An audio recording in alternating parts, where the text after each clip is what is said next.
Hey all, Trackmaster Tehachapi here. Here's a video that's long overdue, a full layout tour. I'll be going over every location on my shelf layout and plans I have for the future. This layout's been under construction since June of 2023, and technically since October of 2022 if you count the floor layouts I've made. That's a different story that I'll cover later, but the point is, I've planned this layout for a long time. The layout's made for Trackmasters and includes as many important locations on the pass as I could fit in. Unfortunately, not all of them could fit, but I at least managed to get the debatably most important locations. Maybe you'll recognize some locations if you've been in Tehachapi rail fanning. I'll have a full timeline of locations in the description if you want to skip to a certain area for whatever reason. Anyways, enough with the yapping, let's start the tour headed eastbound, starting where the subdivision starts, in Bakersfield Yard.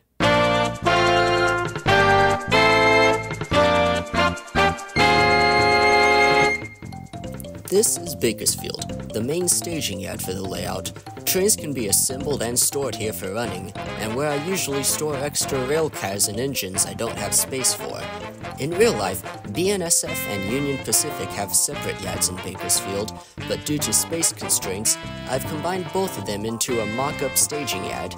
It still has scenery from the yards, such as the Southern Pacific Passenger Station and the ATSF storage tracks, but overall serves as a storage area. To the west of Bakersfield is a loop line that trains can take to run eastbound from Bakersfield. This allows for Bakersfield to be more than just a staging yard and terminus. But there isn't much past the east end of the line, so we'll get through those quickly. The first location out of Bakersfield Yard is East Edison. There isn't much to say here other than the fact it has a few extra storage tracks. I haven't made any buildings for it yet, but warehouses are coming in the future. Up next is Commanchie. I have a large cardboard base plate that I'll slide back there, and it'll have the tree growths and small gas station outlet. This will be Sandcut, the last location on Layer 1. The tracks will curve back and get hidden behind a fake sky, and eventually helix its way up to the next layer. The skybox will be removable and hold the helix. But hold your horses because the helix isn't even built yet. It's planned to do an oval back there and then climb up to connect with the main line somewhere on this bridge.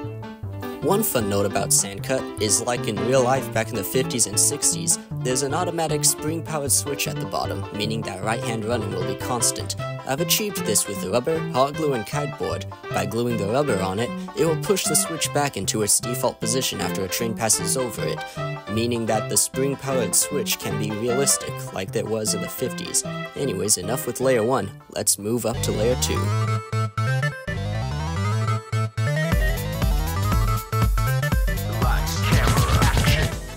Starting up eastbound from Bakersfield is Caliente.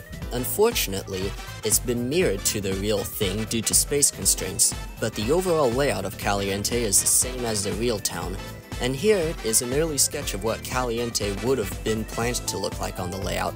At the moment, Caliente is nothing more than electrical poles and a spur, but I'll eventually put in buildings, trees, and a backdrop to make the whole area look like its real counterpart. But let's continue our journey eastbound. Our next location along the line is Bealville. Currently, just like real life, Bealville has absolutely nothing along the tracks. Yeah, big shocker, I know. However, I have plans to make the depot buildings from the pre-1970s that can be placed along the tracks to allow for time period accurate passenger operations. But for now, there's only a spur and more electrical poles. Another neat feature is these 3D printed spotlight signals. These have no lights or functionality and just serve as layout scenery, but they do add a lot more life to the layout and make it look more like the real pass, even in an older era. Here we have the little track section between Bealville and Cliff, where the half-buried remains of Tunnel 4 can still be seen. Tunnel 4 on the layout is made with cardboard and various layers of diluted paint, which I think makes the prop look close to the real thing. There isn't much else to talk about here, so we can move on to the next area, Cliff. Along the next wall, we have Cliff and the east portal of Tunnel 5, as well as more 3D printed signals. I knew since starting designing for this layout that I'd want to include Cliff as a location, since I've been there a few times. If you've ever been to Bealville, you've more than likely seen that area in front of the east portal of Tunnel 5. I've replicated that view on the layout, although much like real life, I'm having a bit of trouble with uneven tracks at Cliff. I'll be working on leveling out the tracks before I move on with any more scenery or terrain. Directly after Cliff is Woodford. Due to space constraints, I've decided to cut down Cliff and entirely skip Rowan and Tamar and jump straight to Woodford. Right now, there's only the water tanks, but I plan on making removable depot buildings as seen on the La Mesa Model Railroad Club's layout. This will once again allow for time period accurate scenery, including the San Joaquin Daylight and the San Francisco Chief. For now, the images of passenger trains are far in the future, or at least until I get the main scenery finished first. What is perhaps the centerpiece of the entire layout, and by extension Tehachapi itself, is the world-famous Tehachapi Loop.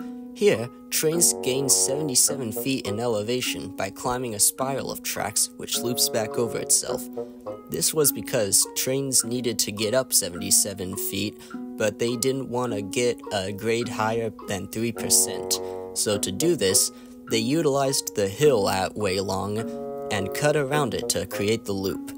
Engineer William Hood is responsible for this design in 1875, and since he didn't want the location named after himself, they decided to name the location after W.A. Long of the Southern Pacific Railway. On the layout, this is simply a scenery piece, and trains descend right after climbing. However, it does make a pretty fun scene to watch trains climb up and go down, and sometimes, if they're long enough, even loop back underneath themselves. Unfortunately, this isn't HO scale, so I am somewhat limited on how long trains can run without streamlining on curves. However, that doesn't make it any less fun to watch trains glide down in that circular motion before descending right into Woodford.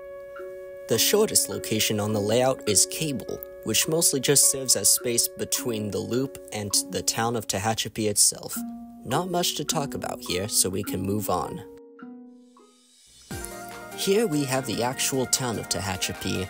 This is my favorite place on the whole layout to film trains, and my favorite place on the whole pass in real life to film trains.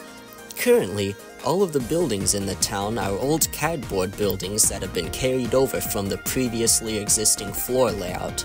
However, due to the large size of the buildings, I'm currently in the process of making 3D printable buildings to replace them. These will be much more to scale with the actual Trackmasters and fit much more on the layout. Currently, there is a large cardboard base plate that I'm building that will carry all the buildings of Tehachapi. However, I'll make 2 of them so they can be swapped out and carry Tehachapi in 2 different eras, one in the 1980s and 90s, and one in modern day, roughly 2024. So depending if I'm running Southern Pacific or Union Pacific, I can have accurate scenery for whichever era I'm filming. Directly after the town of Tehachapi, we start to dip into the desert a bit with the first location, Eric. This location is really nothing, and it doesn't have much planned other than a large PTC radio tower, whatever the real life place has. Maybe I'll put some highway scenery or the Lucky Boat. This back corner is planned to be the Cameron Road crossing that exists in real life. This is gonna be a simple railroad crossing that'll likely be static display, so I can sometimes film trains going over it. After all, it'll give Cameron a reason to exist on the layout, right? But there's not really much to talk about here, so we'll move on to Warren, which will be the end of the Mojave Desert. This is really nothing, more so just a transitional place where trains can come out of the bridge and into actual scenery. I figured that it would be fitting to fit Warren here, as it just felt right to have the first location in the actual pass be here. Directly after Warren is gonna be the bridge itself. I'm likely gonna put a small paper backdrop here, so I can have one half of the bridge be dedicated to the flatlands of the Mojave Desert, and another end be dedicated to Illman before Caliente. While filming this video, I've actually went through a bit of a Southern Pacific phase, so now the layout is kinda in 1980s and 90s era at the moment during filming. But I guess since there isn't really much left to say, I'll end the video here. Thanks for watching, subscribe if you want a free cookie, and I'll see you later. Bye. Bye. So, would someone please explain to me why my script has multiple pages that say nothing but fiddle nut stickballs? I don't know how this happened, but I'm a little concerned.